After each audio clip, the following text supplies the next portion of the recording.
Halo Sobat Ratu Anime, hari ini Ratu akan menceritakan Battle Through the Heavens. Seperti apa ceritanya, mari kita simak bersama.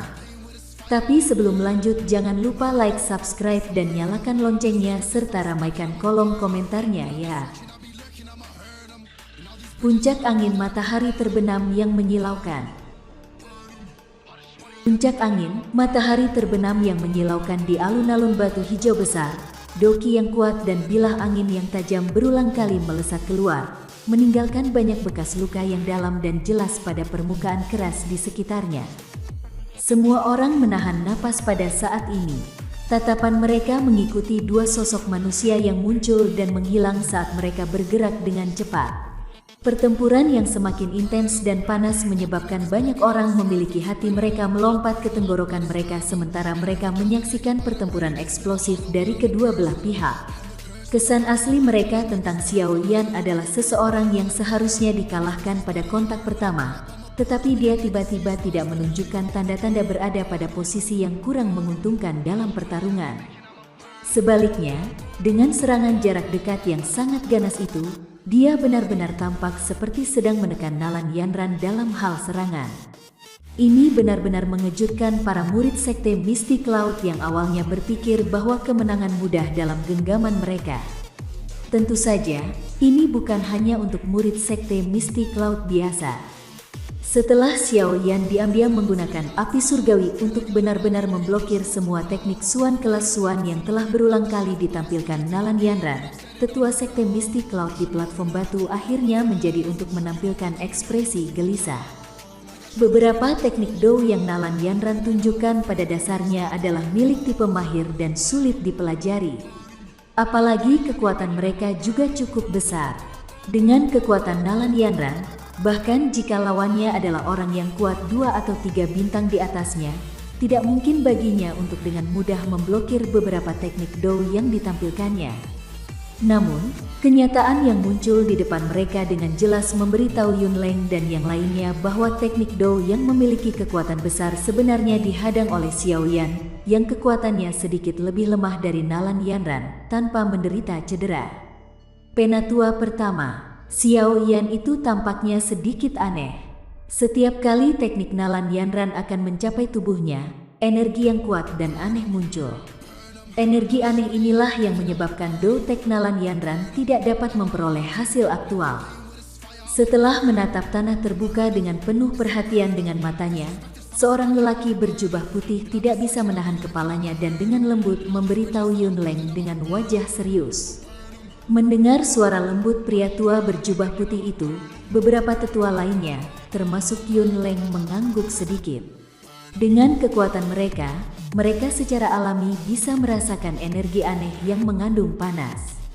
Namun, Xiao Yan menunjukkan api surgawi sambil bergerak dengan kecepatan tinggi dan tekniknya dilakukan dengan terampil dan dengan keakraban yang besar. Oleh karena itu, meskipun Yunleng dan yang lainnya hanya bisa merasakan sesuatu, tetapi tidak dapat mengetahui persis apa yang digunakan Xiao Yan. Jangan panik, biarkan saya merasakannya dengan hati-hati. Wajah Yunleng suram saat dia melambaikan tangannya.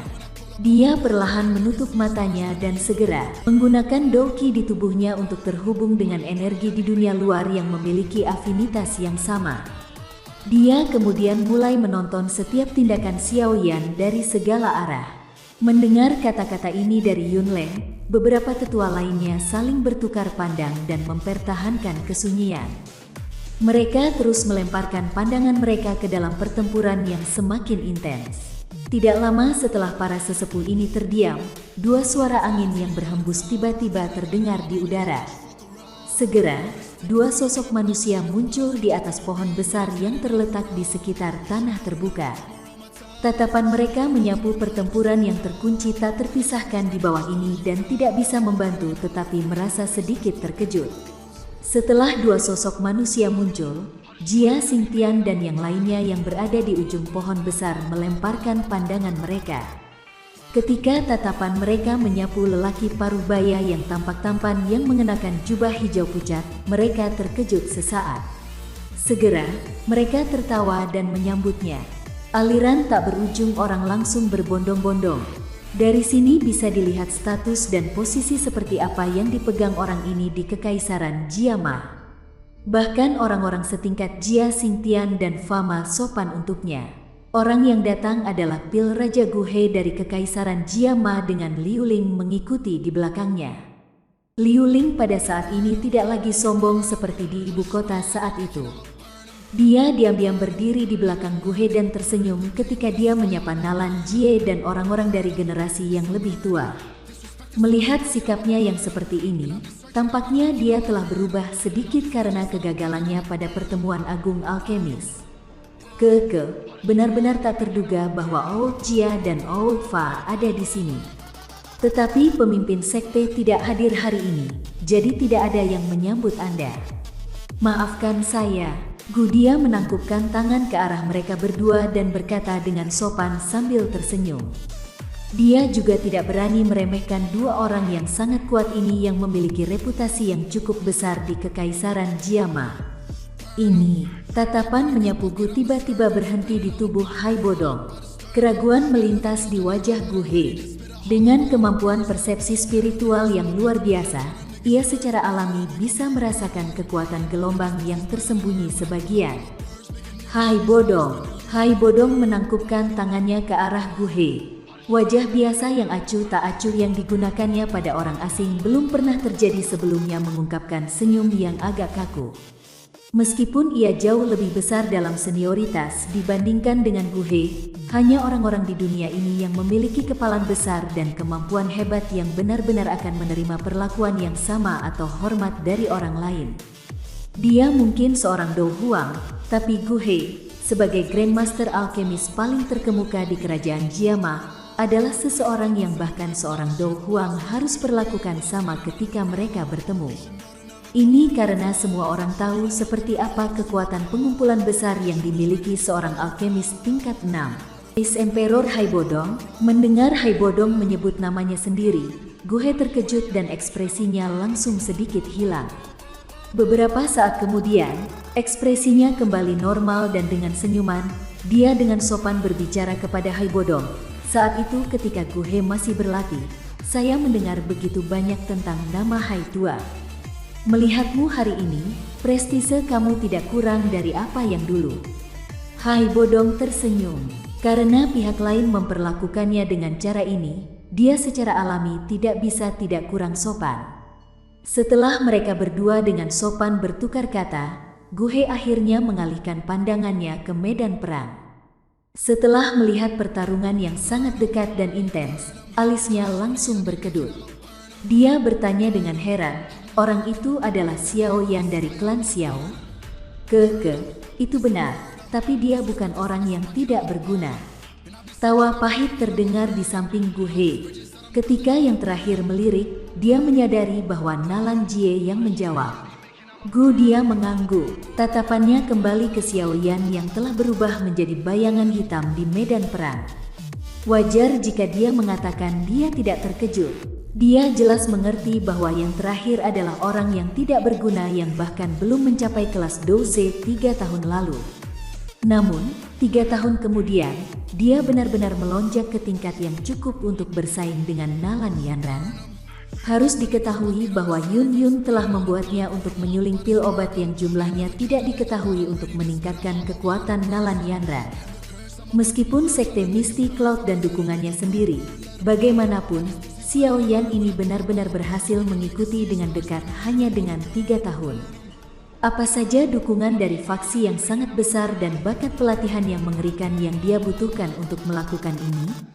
Keseriusan ditambahkan pada wajah yang awalnya acuh tak acuh dan tersenyum. Dia sedikit mengernyit dan kekuatan rohaninya keluar dari dahinya. Dengan cara seperti kilat, itu segera bergerak dan melayang di atas tanah terbuka. Kecepatan gerak Xiao Yan, yang semula secepat kilat muncul seperti film yang diputar dalam gerakan lambat saat perlahan-lahan diputar dalam pikiran Guhe. Dalam gerakan lambat ini, setiap tindakan Xiao Yan benar-benar terbuka dalam persepsi Guhe. Di bawah pengawasan berbagai orang kuat yang melakukan yang terbaik untuk mengamati pertarungan, 2 orang di tanah terbuka, yang tampak seperti sosok yang saling berjalin di mata murid-murid sekte mistik laut yang biasa menjadi sangat jelas. Sosok yang saling berjalin dan berkedip di medan perang sekali lagi bersentuhan dan menarik kembali.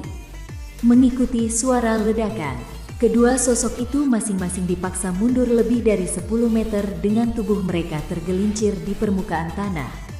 Sosok-sosok yang dipaksa kembali berhenti dengan lambat. Akhirnya, sosok Xiao Yan dan Nalan Yanran jelas muncul di depan tatapan semua orang.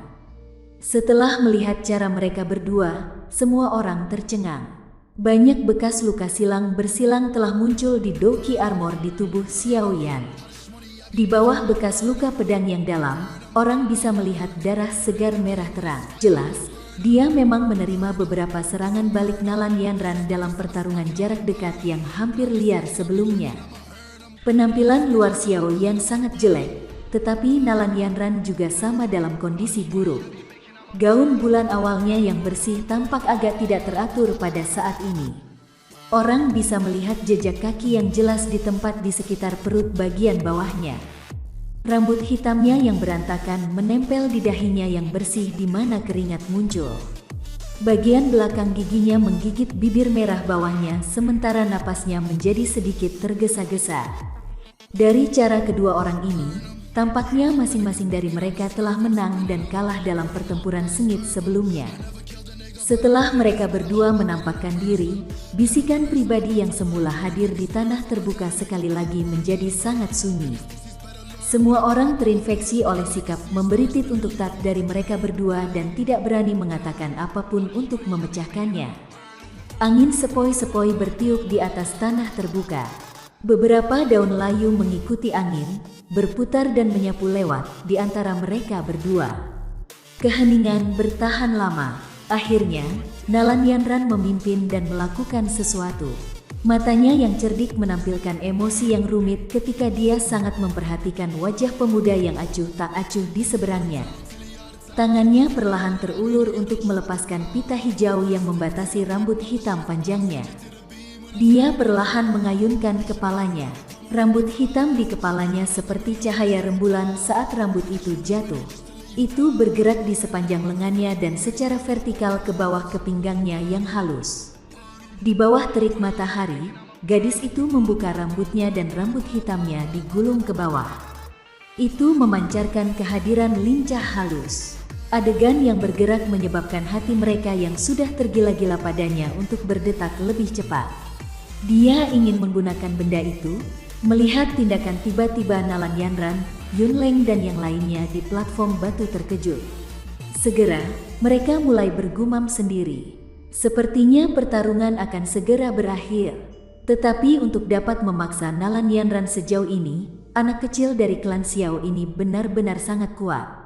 Seorang penatua berjubah putih mendesah pelan. Apakah dia akan mengeluarkan kartu trufnya? Gadis ini sebenarnya dipaksa sejauh ini. Kejutan muncul di wajah Gu He saat dia berkata dengan lembut sambil berdiri di pohon. Ketika Jia Xingtian dan yang lainnya di sekitarnya mendengar kata-kata Gu He ini, mereka tertegun. Segera, mereka melemparkan tatapan terkejut mereka kembali ke medan perang.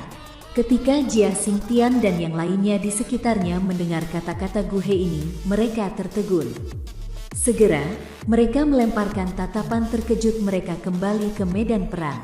Saat rambut hitamnya jatuh, mata Nalan Yanran perlahan tertutup. Sesaat kemudian, dia tiba-tiba membuka matanya. Rambut hitam di kepalanya tiba-tiba bergerak secara otomatis meskipun tidak ada angin. Rambutnya yang panjang terapung dan menari. Setelah ini, tubuhnya benar-benar mulai menggantung di udara tanpa meminjam bantuan dari kekuatan peluncuran atau sepasang sayap. Saat tubuh Nalan Yanran perlahan naik ke udara, energi di sekitar tubuhnya tampak seperti air mendidih pada saat ini ketika mereka mulai naik dengan hebat. Riak substantif berwarna hijau pucat menyebar berulang kali dari tubuhnya. Longsword perlahan bergerak ke atas dan akhirnya dimiringkan sedemikian rupa sehingga mengarah ke Xiao Yan di bawah.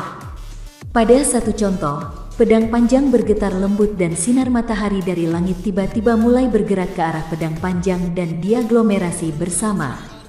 Hanya dalam sekejap, cahaya pada pedang panjang melonjak. Cahaya yang menusuk mata itu seperti matahari kedua di langit. Xiao Yan, mari kita putuskan pemenangnya. Wajah putih cantik Nalan Yanran tampak agak transparan karena memantulkan cahaya. Dia dengan gemetar menunjuk ke arah Xiao Yan di bawah dan untuk pertama kalinya, dia meneriakkan nama yang sangat dibencinya. Xiao Yan mengangkat kepalanya dan menatap cahaya yang tajam. Di bawah cahaya itu, energi yang menakutkan dengan liar diaglomerasi. Apakah dia akhirnya menggunakan kartu asnya? Karena itu masalahnya, saat matanya yang cantik menatap pria muda yang tubuhnya lurus dan tinggi, Nalan Yanran menghirup udara dalam-dalam. Tangannya dengan erat memegang pedang panjang yang menjadi sangat berat ketika dia mulai menggerakkan pedang dengan sangat lambat sehingga hampir mustahil bagi seseorang untuk merasakan bahwa pedang itu bergerak. Mengikuti pergerakan Longsword, riak energi yang dipancarkannya juga menjadi semakin kuat. Xiao Yan menyaksikan langit dengan acuh tak acuh. Tangan kanannya terulur dengan lembut dan dengan embusan, nyala api berwarna hijau tiba-tiba muncul di bawah arloji semua orang yang hadir. Ini adalah, meskipun beberapa murid Mystic Cloud Sekte biasa tidak terpengaruh setelah munculnya api berwarna hijau, para tetua serta Guhe dan orang-orang kuat lainnya di pohon tiba-tiba melebarkan mata mereka. Ini terutama terjadi pada kelompok Fama. Perasaan keakraban di hati mereka tumbuh semakin kuat. Longsword yang bergerak di langit tiba-tiba berhenti. Nalan Yanran menggigit bibirnya dengan bagian belakang giginya. Kedua tangannya memegang pedang panjang yang berulang kali menari dengan sekuat tenaga. Energi mengerikan yang terkandung di dalamnya adalah sesuatu yang membuatnya kesulitan mengendalikan. Pada contoh tertentu, energi pada Longsword diseduh hingga mencapai kondisi puncaknya. Akhirnya, Nalan Yanran berhenti menekannya. Wajah cantiknya tampak muram dan mengikuti tangisan jernih. Sinar matahari yang menusuk mata yang sudah memantul dari pedang panjang mulai mengembang dengan tiba-tiba. Dalam sekejap, cahaya intens pada pedang benar-benar menyembunyikan cahaya dari matahari di langit. Inspeak, dazzling sunset. Teriakan lembut jatuh dari langit dan fluktuasi energi yang menakutkan akhirnya dilepaskan. Aura pedang yang tajam melesat ke arah Xiao Yan dari segala arah di langit seperti badai yang jatuh. Tanah yang keras dan keras benar-benar pecah terpisah di bawah tekanan aura pedang tajam ini, membentuk garis retak yang menyebar ke tepi tanah terbuka.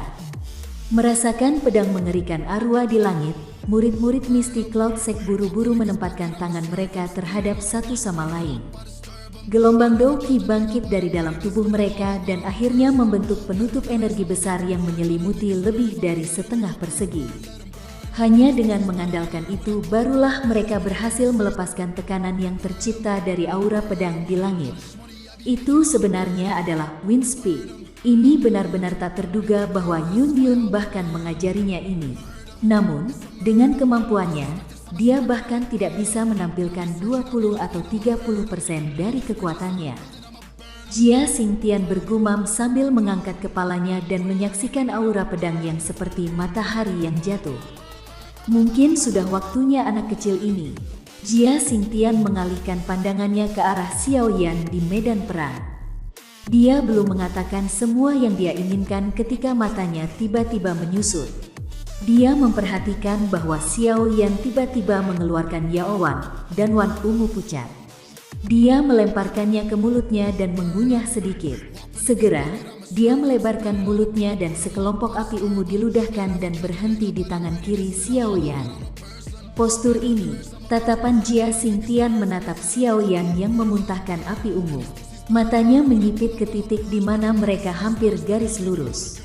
Hari itu, di lapangan keluarga kekaisaran, pemuda yang dipanggil Yan Xiao juga melakukan ini. Jia Xingtian perlahan menoleh dan bertukar pandangan dengan Fama. Ekspresi mereka berdua sangat aneh dan menarik. Tampaknya mereka akhirnya mengkonfirmasi sesuatu. Yan Xiao itu adalah Xiao Yan. Tentu saja, Fama, Jia Xingtian bukan satu-satunya yang menemukan sesuatu karena tindakan ini. Nalan Jie, Muzan, dan yang lainnya di pohon besar sama-sama terpana pada saat ini. Sebenarnya, Orang yang paling penting bukanlah sedikit dari mereka. Sebaliknya, itu adalah orang yang diskors di udara dan baru saja menampilkan teknik do yang mengerikan ini. Nalan Yan Ran. Sampai di sini dulu Sobat Ratu Anime, nantikan episode selanjutnya, sampai jumpa.